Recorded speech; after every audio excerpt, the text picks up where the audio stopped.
భీమ్.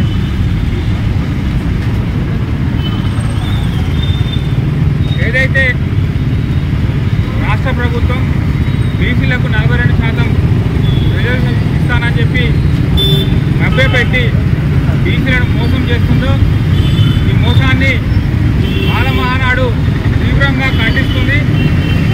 మరి రేవంత్ రెడ్డి గారు నిన్ను ఎవరు అడిగారు 42% రిజర్వేషన్ ఇస్తే నేను ఇస్తా అని ఆశ పెట్టి మోసం చేయడం ఎంతవరకు కరెక్టు?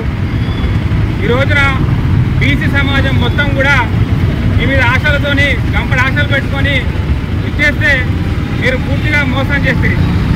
మరి అదేవిధంగా మొన్న జరిగినటువంటి ఎస్సీ రిజర్వేషన్లలో మాదిగలను వర్గీకరించి మిమ్మల్ని నమ్ముకొని ఉన్నటువంటి కాంగ్రెస్ పార్టీని నమ్ముకున్నటువంటి మాలలకు అన్యాయం చేస్తుంది.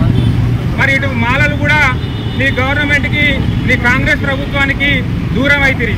అదేవిధంగా అటు మాదిగలు కూడా దూరమైనరు. మరి ఇదే కాకుండా మరి ఎస్టీల మధ్య మరి లంబాడా కోయల మధ్య తగులాట పెట్టి అటు వాళ్లకు దూరమైనవు.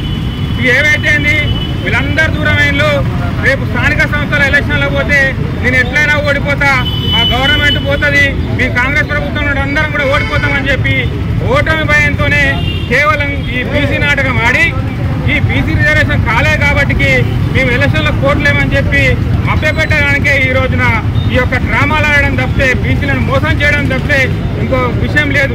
మరి మొన్న ఈ మధ్యకాలంలో ప్రధానమంత్రి మన రాష్ట్రానికి వచ్చినప్పుడు ఏం చెప్పిండు? నేను స్కూలు బీజేపీలో చదువుకున్నా, నేను కాలేజీ టీడీపీలో చేసిన, నేను ఇప్పుడు ఉద్యోగం కాంగ్రెస్లో చేస్తాను. కానీ నీ స్కూల్ స్ట్రాటజీ ఇంకా పోలే.